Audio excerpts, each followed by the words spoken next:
ከ300 በላይ ፖለቲከኞችና ጋዜጠኞች ሊፈቱ ነው ተባለ። በአማራ ክልል ቀውስ ሳቢያ በሽብር ተከሰው የነበሩ ከ300 በላይ ግለሰቦች በይቅርታ ሊለቀቁ እንደሆነ ተሰምቷል። የይቅርታ ሰነድ አንፈርምም ያሉ ተከሳሾች ስም ዝርዝራቸው ወጥቷል። ዮሐንስ ቧያሌው፣ መምህርና ጋዜጠኛ መስከረም አበራ፣ ጋዜጠኛ ዳዊት በጋሻው ወንጀለኛ ነን ብለን አንፈርምም፣ በህግም በሞራልም በታሪክም ተቀባይነት የለውም ሲሉ ውድቅ አድርገውታል። በጠቅላይ ሚኒስትሩ የማህበራዊ ትስስር ገጽ ላይ ምንድነው የተፈጠረው? በህገ መንግስቱ አንቀጽ 39 ላይ ሀገራዊ ምክክሩ ከመግባባት ላይ መድረሱ ተሰምቷል። ዳንሰኛው ባጫ አስክስተኛው ባጫ ተበሉኝ ይሄ መሰረተ ቢስ ወሬ ነው ሲሉ ጄኔራል አምባሳደር ባጫ ደበሌ ቅሬታ አቀረቡ። ጄኔራልነትን የሰጠኝ ብሔራዊ ቲያትር አይደለም ሲሉ ጄኔራል ባጫ ደበሌ እጅግ አስገራሚ ንግግርን ተናግረዋል። ድሃውን ካህን አግዶ 3 ዓመት 4 ዓመት ሲያለፋው ታገኙታላችሁ። ሰላም፣ በድጋሜ በአዳዲስ መረጃዎች ተመልሼ መጣሁኝ። ከዚህ በፊት ታስረው የነበሩ ፖለቲከኞች መንግስት በይቅርታ ለመፍታት ቢወስንም እነሱ ግን ወንጀለኛ ነን ብለን አንፈርምም፣ በዚህ ጉዳይ ከሆነ ይቅርታውንም አንቀበልም፣ እንፈታም ብለዋል። በህገ መንግስቱ አንቀጽ 39 ላይም ማሻሻያ እንዲደረግ ተወስኗል። ዳንሰኛውና እስክስተኛው ባጫ ካሁን በኋላ እንዳትሉኝ ጄኔራልነትን የሰጠኝ ብሔራዊ ቲያትር አይደለም ሲል ጄኔራሉ ተናግሯል። የኢትዮጵያ ሴቶች እንደ ጎርፍ ሆነው የጠቅላዩን ማህበራዊ ሚዲያ አጥለቅልቀውታል። ምንድነው የሚለውንም በዚህ ቪዲዮ በሰፊው የምንመለከት ይሆናል። ለዚህ ቤት አዲስ ከሆናችሁ ቤቱን ሰብስክራይብ፣ ቪዲዮውን ደግሞ ላይክ እና ሼር ማድረጋችሁን እንዳትረሱ። ከሁሉም አስቀድመን ግን የጠቅላዩን ማህበራዊ ሚዲያ ለምን ሴቶች አጨናነቁት የሚለውን እንመልከት። በጠቅላይ ሚኒስትሩ የማህበራዊ ትስስር ገጽ ላይ ምንድነው የተፈጠረው? በዚህ ሰዓት አሳሳቢ ሁኔታ ላይ በተለይም ደግሞ በኢትዮጵያ ውስጥ ማለት ነው ፍትህ ያጣው የሴቶች ጥቃትን በተመለከተ ለጠቅላይ ሚኒስትሩ በቀጥታ የፍትህ ጥያቄ እየቀረበ ይገኛል። እንደዚህ አይነት ጥያቄዎች በተለይም ደግሞ በቀጥታ በጠቅላይ ሚኒስትሩ ፔጅ ላይ ሲደረጉ የመጀመሪያው ነው ማለት ይቻላል። በእህቶቻችን ላይ ጥቃት ከደረሰ በኋላ በቁጥጥር ስር የሚውሉ ሰዎች ማለት ነው ፍትህ እያገኙ ወይም ደግሞ ፍርድ እያገኙ አይደለም፣ ፍርድ ያገኙት እንኳን በነጻ እየተሰናበቱ ይገኛሉ። የነገርም ሴቶችን አስቆጥቷል። በአጠቃላይ በኢትዮጵያ ውስጥ የሚገኙ የሴት እህቶቻችንን ጥቃት የሚቃወሙ ሰዎችን አስቆጥቷል። ለጠቅላይ ሚኒስትሩ በቀጥታ ጥያቄ እየቀረበ ይገኛል። ይህ ነገር ከምንም አይነት ሙቭመንት ጋር አይካሄድም። በተለይም ደግሞ በርካታ ሰዎች እንደሚሉት ከፌሚኒዝም ሙቭመንት ወይም ደግሞ ከሌሎች ሙቭመንቶች ጋር የሚያያዝ አይደለም። በቀጥታ የሴት እህቶቻችንን ጥቃት እንከላከል እንዲሁም ደግሞ ፍትህ ይሰጠን የሚል ጥያቄ ነው። ይህ ነገር ይመለከተኛል የምትሉ ሰዎች በሙሉ እየሄዳችሁ ማገዝ እንዲሁም ደግሞ ፕሮፋይላችሁን በመቀየር እንዲሁም በጠቅላይ ሚኒስትሩ ቪዲዮዎች ላይ በመሄድ ማለት ነው ኮሜንታችሁን ማስቀመጥ እንዲሁም ሴቶቻችንን ሰፖርት ማድረግ ትችላላችሁ። ይህ ሙቭመንት እንግዲህ በተለይም ደግሞ ህይወታቸውን ላጡ፣ በመደፈር በመጠቃት በመገደል ማለት ነው በአደባባይ ህይወታቸውን ላጡ እህቶቻችን የፍትህ ጥያቄ ነው። በዚህ ነገር ላይ ማለት ነው እንድትሳተፉ ጥሪ ማቅረብ ፈልጋለሁ። የሴት ልጅ ጥቃት ከጀመረ ሰነባብቷል። በጣም የሚገርመውና የሚያበሳጨው ደግሞ ሴት ልጅ ላይ የሚደርሰውን ጥቃት በደለኞች ወይም አጥቂዎቹ ላይ የሚደረገው ቅጣት ነው። አጥቂዎች ተመጣጣኝ የሆነ ቅጣት ሲቀጡ እስከዛሬ ድረስ አይተን አናቅም። በዚህም መሰረት ሴቶች፣ ህፃናቶች እየተሰቃዩ በደል እየደረሰባቸው ይገኛል። ታዲያ ይህንን በደላቸውን እንኳን አውጥተው እንዳይናገሩ የፍትህ ስርዓቱ እነሱን የሚደግፍ ሆኖ አልተገኘም። ይሄ ጉዳይ ከዚህ በፊት የከረመ ቢሆንም አሁን ላይ ግን በዚህ ልክ እንዲጧጧፍና በተለይ ደግሞ ሴቶች ይበቃል ጽዋው መልቶ ፈሷል ያስባለው የእህታችን የድሃዋ ልጅ የዘውዱ ጉዳይ ነው። መሆኑ ዘውዱ በምን አይነት ሁኔታ ነው የሞተችው? በመኪና ጨፍልቀው በጭካኔ ገለዋት፣ እነሱ ግን በነፃ ተለቀዋል። እቺ የምትመለከቷት እህታችን ነፍሷን ይማርና ዘውዱ ሀፍቱ ትባላለች። ከስር የምትመለከቷቸው እነዚህ ሁለት ግለሰቦች ደብድበዋት መደብደባቸው ሳያንስ እላያ ላይ በጭካኔ ያለ ርህራሄ መኪና ነርተውባት ጨፍልቀው በግፍ ነው የገደሏት። እኚህ የምትመለከቷቸው አሁን ግን በነፃ የተለቀቁት ይህንን ወንጀል እንደፈጸሙ በህግ ጥላ ውስጥ ውለው ያለ ይግባኝ የእድሜ ልክ ፍርድ ነበር የተፈረደባቸው። እጅግ በጣም በሚያሳዝን ሁኔታ ግን አሁን እንደሰማነው እኚህ የምትመለከቷቸው ጨካኞች በነፃ ተለቀዋል። አስቡት፣ ደብድበዋት በላዩዋ ላይ በጭካኔ በነፍስ እያለች በመኪና ጨፍልቀዋት ገለው በዚህን ያህል ጨክነውባት በነፃ ተለቀቁ ሲባል እንዴት ነው አእምሮአችን የሚቀበለው? እቺ ልጅ የምስኪን ቤተሰብ ልጅ ነች። እንደሰማሁት ከሆነ አባቷ ዘበኛ ነው፣ እናቷ ደግሞ ጠላ እየጠመቁ እየሸጡ ያሳደጓት የምስኪን የደሃ ቤተሰብ ልጅ ነች። እንደሰማሁት ከሆነ ከወንጀለኞቹ መካከል አንደኛው የባለስልጣን ልጅ ነው። በጣም ብዙ ምስኪንና ደሃ ገንዘብ ስለሌለው ሀብት ስለሌለው ከጎኑ የሚቆም ሰው ስለሌለው ምስኪን ስለሆነ የደረሰበት ግፍና በደል ምንም ፍትህ ሳያገኝለት እንዲሁ እያለቀሰ ያለ ምስኪንና ደሃ ኢትዮጵያ ውስጥ እጅግ በጣም ብዙ ነው። በተቃራኒው ደግሞ ገንዘብ ስላላቸው ሀብት ስላላቸው ስልጣን ስላላቸው ይህንን እንደ መጠቀሚያ እያደረጉ የፈለጉትን ወንጀል እየፈጸሙ ዳህን እየበደሉ እያስለቀሱ ግፍ እየፈጸሙ እንደፈለጉ እዚች ሀገር ላይ የሚሆኑ ጥቂት አይደሉም። ይሄ ደግሞ ዋነኛው ማሳያ ነው። አስባችሁታል?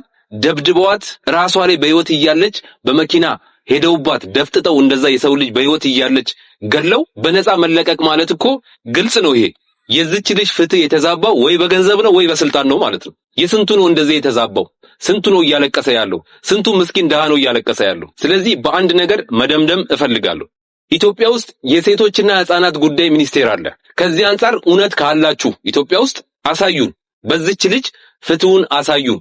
መኖራችሁን አረጋግጡልን። አለበለዚያ እንደዚህ ገለው በነፃ የሚለቀቁ ከሆነ ነገ ደግሞ ብዙ ሴቶች በሷ መንገድ ሲገደሉ እናያለን ማለት ነው። እባካችሁን እንደተለመደው ይህንን ቪዲዮ ኮፒ ሊንክ፣ ሪፖስት፣ ሼር እና ላይክ እያደረጋችሁ አድርሱላቸው። ፍትህ ነፍሷን ይማርና ለእህታችን ዘውዱ ሀፍቱ አመሰግናለሁ። ሰማችሁ አይደለ? ፍትህ በስነ ስርዓት አልሰጥ ሲል ወይም አጥቂ ትክክለኛውን ጥፋቱ ተመጣጣኝ የሆነ ቅጣት አልሰጠው ሲል ከበደል ላይ በደል ይጨመራል። ወይም የበፊቱማ ምን አላት ያችማ ምን አላት እንደዚህም አለ ያስብላል። እዚህ ደረጃ እንድንደርስ ያደረገን መጀመሪያውኑ ሴት ልጅ ላይ ጥቃት ሲደረግ ትክክለኛ ቅጣት ስላልተሰጠ ነው።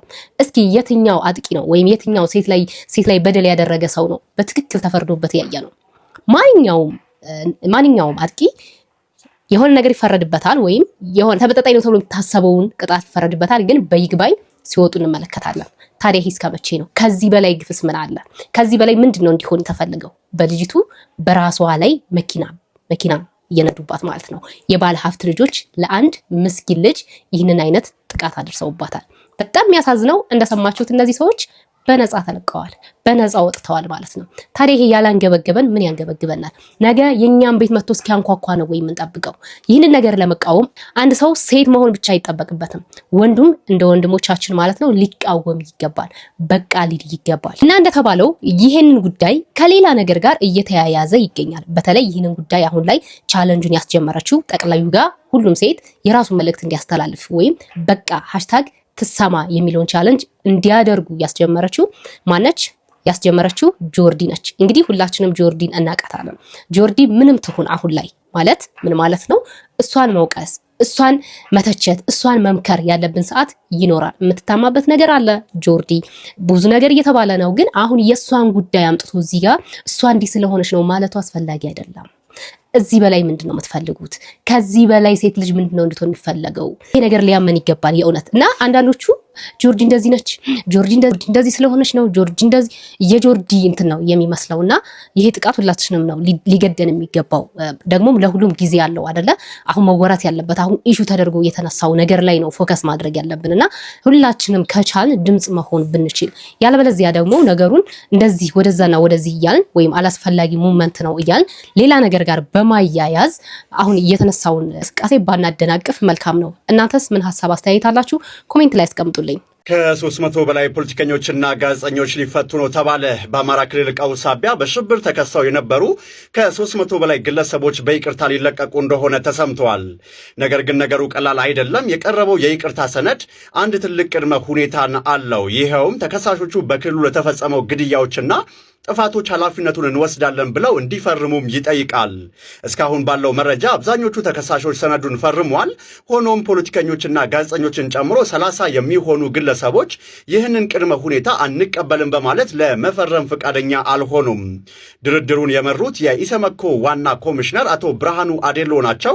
እናንተ ምን ትላላችሁ? ጥፋተኛ ነን ብለው መፈረም ለነጻነት የሚከፈል ዋጋ ነው ወይስ ሌላ ነገር አለው? በዚህ ሰዓት በአማራ ክልል ከተፈጠረው ቀውስ ጋር በተያያዘ የይቅርታ ሰነድ አንፈርምም ያሉ ተከሳሾች ስም ዝርዝራቸው ወጥቷል። መንግስት ያቀረበውን የይቅርታ ሰነድ ለመፈረም ቅድመ ሁኔታዎችን ባለመቀበል እምቢተኝነታቸውን ከገለጹት 30 ተከሳሾች መካከል በዋናነት የቀድሞ የምክር ቤት አባል ዮሐንስ ቧያሌው፣ መምህርና ጋዜጠኛ መስከረም አበራ፣ ጋዜጠኛ ዳዊት በጋሻው፣ ጋዜጠኛ ጎበዜ ሲሳይ፣ ጋዜጠኛ ገነት አስማማው፣ ዶክተር ወንደሰን አሰፋና ዶክተር ሲሳይ አውግቸው ይገኙበታል። ይገኙበታል።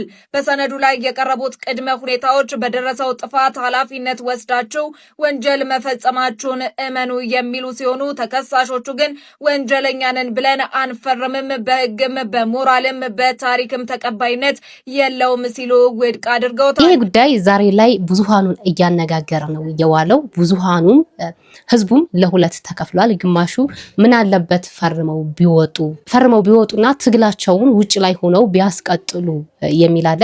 አብዛኛው ደግሞ ጎበዞች ጀግና ናቸው እንኳንም እንደዚህ ያደረጉ እየተባለም ይገኛል። አሁንም የእናንተ ሐሳብ አስተያየት ምን ይመስላል? እውነት ይህንን ጉዳይ ፈርመው ቢወጡ ታሪክ ይወቅሳቸዋል ወይ? ለታሪክ ተወቃሾች ይሆናሉ ወይ? በሞራልስ የሚደርስባቸው ችግር አለ ወይ? ምን ይመስላል? ሐሳብና አስተያየታችሁ ኮሜንት ላይ አስቀምጡልኝ። በሕገ መንግስቱ አንቀጽ 39 ላይ ሀገራዊ ምክክሩ ከመግባባት ላይ መድረሱ ተሰምቷል። በአንቀጽ 39 ላይ እንደተገለጸው ከሆነ ማንኛውም ብሔር ብሔረሰብ ራሱን በራሱ ማስተዳደር መብቱ እንደተጠበቀ ሆኖ እስከ መገንጠልና ያለ ገደብ የሚሉ ጉዳዮች ተካተውበታል። የሀገራዊ ምክክሩ ተሳታፊዎች እስከ መገንጠልና ያለ ገደብ የሚሉት ከአንቀጽ 39 ላይ እንዲነሱ ነው ከመግባባት ላይ የደረሱት። እናንተ በዚህ ላይ ምን አስተያየት አላችሁ? የምክክር ጉባኤው ብዙ ነገር እየሰማን እንገኛለን። ይሄ ምክክር ማለት ነው።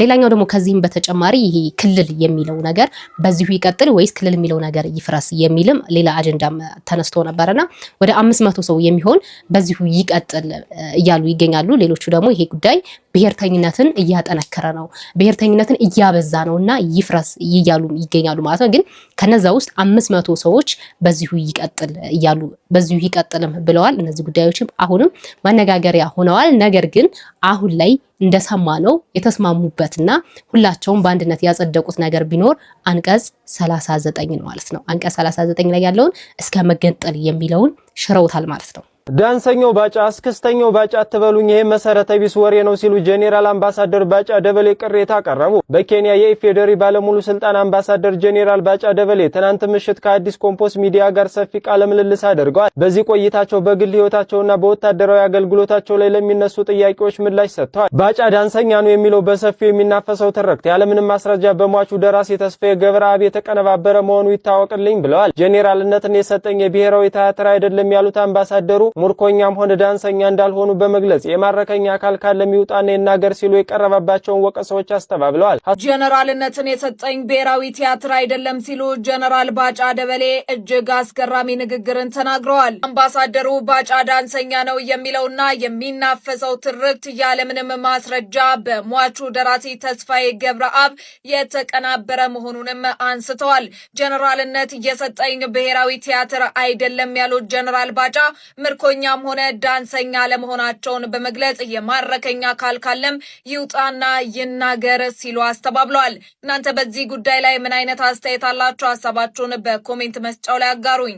ድሃውን ካህን አግዶ 3 ዓመት 4 ዓመት ሲያለፋው ታገኙታላችሁ ማለት ነው። በሰንበት ዕለት የተኛ ጤናማ አካል ይዞ ደዌ ሳይገጥመው ሳይታመም አያችሁ ችግር ሳይገጥመው በቤቱ በሰንበት የተኛ። ምክንያቱም ክርስቶስ የሚመጣው በዕለተ ሰንበት ስለሆነ በዕለተ ሰንበት ሁሉ ክርስቲያን ሁሉ ይሰብሰብ የምትለዋ ቤተ ክርስቲያን ሙሽራዋ ክርስቶስ ድንገት ሊመጣ ስለሚችል ተሰብስበን በቤቱ እንድንጠብቀው ነው።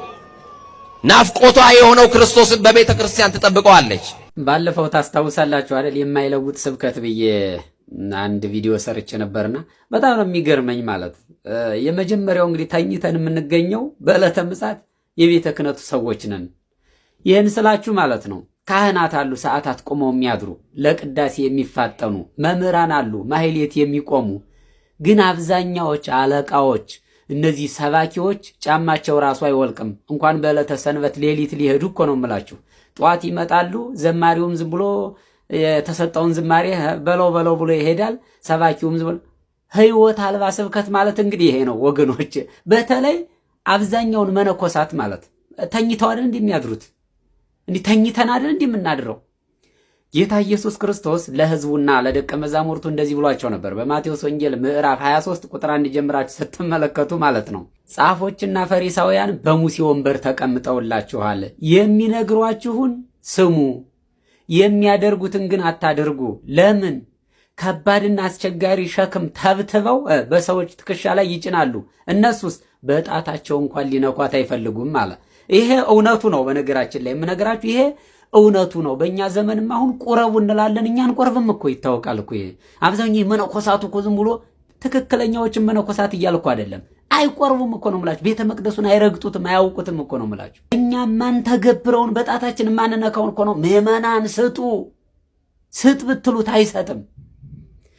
በጎ ተግባራትን አከናውኑ፣ ግን ደግሞ የቤተ ክርስቲያን አለቃ ሆኖ ድሃውን ካህን አግዶ 3 ዓመት 4 ዓመት ሲያለፋው ታገኙታላችሁ ማለት። ህይወት የሌለው ስብከት ማለት እኮ ይሄ እኮ ነው። በዕለተ ሰንበት ተኝቶ ያደረ ድብን ብለን ስንል የምንገኘው እኛ ነን እኮ ነው የምላችሁ። ህይወት የሌለው ስብከት አትስበኩ፣ አድርጎ ነው ማሳየት። ክርስቶስ ትህትናን ሲያስተምር ዝቅ አለና የደቀ መዛሙርትን እግር እጥብ እጥብ አደረገና እናንተም እንደዚሁ አድርጉ እኮ። ክርስቶስ እንደዚህ እኮ ነው። ከዚያ በኋላ ምናኔን ለመነኮሳት ሲያስተምር ደግሞ ወደ ገዳመ ቆሮንቶስ ሄደና 40 መዓልት 40 ሌሊት ጾመ። እናንተም እንደዚህ አድርጉ። ክርስቶስ እያንዳንዷን ሰርቶ ነው ያሳየን፣ አድርጉ ያለን ማለት እና የተግባር ክርስትናው የለም በእኛ ቤት እንደምታውቁት። በቃ ትልልቅ ፈረጅያ ይለበሳል። በቃ የተከበራችሁ ምዕመናን ዛሬ የጻድቁ በረከት በዚህ ደብር ያስቀደሰ ይባረካል። ግን እኮ ከቅዳሴ በኋላ ነው የመጣው። ቁርባኑ አልፎት መጨረሻ ላይ ነው ለስብከቷ ነው የመጣው እኮ አብዛኛው ማለት። እና ህይወት የሌለው ስብከት አንስበክ። ይሄ እያልኩ ያለሁት እኛ ባንሰራውም ለሌሎች አናስተምር እያልኩ አይደለም። ይገባችኋል፣ መቼም ይገባችኋል። እና በዘመናችን የሚሰበከው ስብከት ህይወት አልባ፣ እኛም ማናደርገው እኛም ማንሰራውን አድርጉ ስለምንል ህዝቡም አይለወጥም፣ እኛም አንለወጥም፣ መከራውም አይቆምም እኮ ነው የምላችሁ። እንዲህ እርስ በርሳችሁ ተዋደዱ ብለን እንሰብካለን። እንዲህ ቤተ ክህነቱ እኮ እኮ ሲጎሳረጥ እኮ ነው የሚውለው እኮ ነው የምላችሁ። ሁሉን እያልኩ አይደለም። በጣም ምርጥ የሆኑ ሰባኪዎች አሉ፣ የሚያስቀድሱ ምርጥ የሆኑ ካህናት አሉ። ካህናቱን በነገራችን ላይ አይመለከትም። ሰዓታት ቁመው የሚያድሩ አሉ ካህናቱ። ቅዳሴ የሚቀድሱት ካህናቱ ናቸው። ማህሌት የሚቆሙት መምህራኑ ናቸው። ግን ይሄ በተለይ ታዋቂ ሰባኪ ከተባለማ በቃ ጠዋት ነው የሚመጣው። ኧረ ቁርሱንም በልቶ ሊመጣ ይችላል። እና እንደዚህ አይነቱ ስብከት ሰው አይለውጥም እኮ ነው የምላችሁ። ለጊዜው ቪዲዮ ይቀረጻል፣ ቲክቶኩን ዩቲዩብን ይሞላዋል ቪዲዮ፣ ህዝቡ ይላል። መጨረሻ ላይ ማስተባበር ይደረግ ይሆናል እንጂ በዚያ ትምህርት ተለውጬ ቆረብኩ የሚል ሰው አታገኙም። እንዴ 10 ሺህ 20 ሺህ እኮ የሚጠይቋሉ ለአንድ ስብከት እኮ ነው የምላችሁ። ይሄ ታዲያ እንዴ ብሎ ህይወት ሊሆን ይችላል? አይ ለሚሰራ ሰው ደሞዙ ይገባዋል ይላል እኮ አትለኝ፣ መቼስ አትሉኝም። እና በዕለተ ሰንበት ተኝቶ ማደር እውነት ነው አግባብ አይደለም። ግን ተኝቶ የሚያድረው አብዛኛው ይሄ ወፈር ያለ መነኩሴ ካያችሁ ተኝቶ ነው የሚያድረው እያልኳችሁ ነው። ዝም ብሎ ወፍራም ስለሆኑ ብቻ ሁሉንም መነኮሳት ግን እንዳትሉ። ምርጥ የሆኑ አገልጋዮች አሉ፣ ጥሩ የሆኑ አገልጋዮች አሉ። በጳጳሳት ደረጃ እንኳን ማህሌት ላይ ተገኝተው ማህሌት የሚቆሙ ሰዓታት የሚቆሙ ቅዳሴ ላይ የማይለዩ አሉ እያልኳችሁ ነው። በዚህ አንጻር ደግሞ ስትመለከቷቸው በቃ ዝም ብለው ፊታቸው ውሉል ብሎ ሎሽኑ ምናምን ተቀብተው ጠዋት ዝም ብለው ሆዳቸው እንደዚህ አድርገው መስቀል ይዘው ለስብከት የሚመጡ አሉ እያልኳችሁ እኮ ነው። እና እኛም አንተገብረው መጀመሪያ እናድርግ ነው እንግዲህ። አባታችን አባ ሕርያቆስ እርስዎ ሁሌም ሊያስቀድሱ፣ ሁሌም ሰዓታት ሊቆሙ፣ ሁሌም በማህሌቱ ሊገኙ ይችላሉ። እንግዲህ በአካል ስለማላውቀውት ማለት ነው። እና እስኪ ካህናቱንም አስተምሩን እኛ ህይወት ያለው ስብከት እንድንሰብክ እኛ በህይወት እንኑረው። በነገራችን ላይ ምዕመናን ከኛ ትምህርት ብቻ ሳይሆን ከድርጊታችንም፣ ካካሄዳችን፣ ካለባበሳችን፣ ካነጋገራችን፣ ካበላላችን ትምህርት ሊወስዱ ይችላሉ። እና ዝም ብሎ በቃል ብቻ ትምህርት ከመስጠት በተግባር የሚታይም በተለይ አባቶቻችን መነኮሳት ዓለምን የናቃችሁ ስለሆናችሁ ያው ከዓለም የተለያችሁ ስለሆናችሁ ማለት ነው። እንግዲህ መንኮሰ ሞት አይደለ እንግዲህ ከዓለም የተለያችሁ ናችሁ። በተግባር ብትሰብኩን እንዴት በገባን እኮ ነው የምላችሁ። ሼር ኮፒ ሊንክ አድርጋችሁ እንግዲህ ለምዕመናን አድርሱልኝ። ወንድማችን ሰለሞን ዘመቄት እግዚአብሔር ይስጥልን። በእውነት ጥሩ ወንድሞች አሉን፣ ጥሩ አባቶች አሉን። በቲክቶክ ሰፈር ቆንጠጥ የሚያደርጉ የሚገስጹ ምንድን ነው የሚሉ የእውነት በጣም ጥሩ ሰዎች አሉ። እናም ያነሳው ሐሳብ ሁላችሁ መቼም የሆነ ክብረ በዓል ሆኖ በተለይ የዓመት ክብረ በዓል ሆኖ ምናምን ያጋጥማችኋል። ታዝባችሁ ሊሆን ይችላል። ሰባኪያን ይጋበዛሉ፣ ዘማሪያን ይጋበዛሉ። የዓመት በዓል ሲሆን በተለይ ክብረ በዓል ሲሆን ማለት ነው፣ ያ ደብር የሚነግስበት በዓል ሲሆን ትልልቅ መምህራኖች ናቸው፣ ትልልቅ ሰባኪያን ናቸው የሚጋበዙት። ነገር ግን ሰዓታት ተቆመው ማህሌቱ አልቁ፣ ቅዳሴው ተጀምሮ ቅዳሴ አልቁ፣ ቁርባኑ አልቁ፣ ታምሩ አልቁ፣ ከዛ ዘማሪያኖቹ እየመጡ ነው ይባላል። ሰባኪያኖቹ እየመጡ ነው። እስከዛው ድረስ እስኪ የደብሩ የሰንበት ተማሪዎች ይዘምሩ ይባላል። ይዘመራል፣ አይመጡም። እስከዛው ድረስ እዚህ ጋር ያለው ዲያቆን ይዘምር ይባላል። ይዘመራል፣ አይመጡም። እስከዛው ድረስ የቤተክርስቲያኑ ስብከተ ወንጌል ያስተምር ይባላል። ይሰብካል የተወሰነ ነገር፣ አይመጡም። እንጠብቃለን። በርበሩ እናያለን። አትዘንት ይመጡና የሆነ ነገር ይላሉ ወይም ይሰብካሉ ምናምን። ማን ነው የሚሰብኩት? ማህሌት የቆመውን የቆረበውን ያስቀደሰውን ታምረ ማርያም የሰማውን ይሄን ህዝብ ነው ሊሰብኩት። ከዛ በኋላ ከስንት ፀሐይ መንቃቃት በኋላ ይመጣሉ ማለት ነው። እና ይሄ ነገር በደንብ ትኩረት ሊሰጠው ይገባል፣ ለዘማሪያኖቻችንም ጭምር። የትኛውን ህዝብ ነው እያስተማሩት ያሉት? ለየትኛው ህዝብ ነው እየዘመሩ ያሉት? ምንድነው የሚባለው? ህይወታችሁ ወንጌልን ይስበክ አይደለም የሚባለው? በህይወታችን ወንጌልን ልንሰብክ ይገባል። ከዚህ በፊትም አንዳንድ ልጆች እንደዚህ ሐሳቡን አንስተውት ነበረ። ይሄ ነገር በቋሚነት ሊስተካከል ይገባል። እናንተ ኑራችሁ እኛንም ደግሞ እንድንኖር ልታስተምሩ ልትሰብኩን ይገባል። ከሰዓት አጠቃቀም ጀምሮ በነገራችን ላይ ቤተክርስቲያናችን ስንዱ እመቤት ነች የሚባለው አንደኛው ዋናው ነገር ሰዓት አጠቃቀም ወይም ፓንክቹዋል መሆን ነው። ቅዳሴውን ብትመለከቱ የሚገባበት ሰዓት አለ። ከዛ ሰዓት ዝንፍ አይልም። ደውል ሲደወል ለምሳሌ ሌሊት ላይ ሲጀምረው ሰዓት አለው። ያቺ ሰዓት አታልፍም። ስለዚህ ቤተክርስቲያናችን ራሱ ስርዓትን የምታስተምር ፓንክቹዋል ወይም በሰዓት መገኘትን የምታስተምር ቤተክርስቲያን ነችና ይህንን ብታደርጉ መልካም ነው። እናንተስ ሐሳብ አስተያየት ምን ይመስላል? ኮሜንት ላይ ያስቀምጡልኝ። ፕሮግራማችን ይህንን ይመስል ነበረ። በቆይታችን እንዳተረፋችሁበት አልጠራጠርም። በሌላ በአዲስ ቪዲዮ ተመልሼ እስከመጣ ድረስ ለዚህ ቤት አዲስ ከሆናችሁ ቤቱን ሰብስክራይብ፣ ቪዲዮን ደግሞ ላይክ እና ሼር ማድረጋችሁን እንዳትረሱ። እግዚአብሔር አምላክ ኢትዮጵያ ሀገራችንና ኦርቶዶክስ ሃይማኖታችን ይጠብቅልን። ቸር ቆዩ።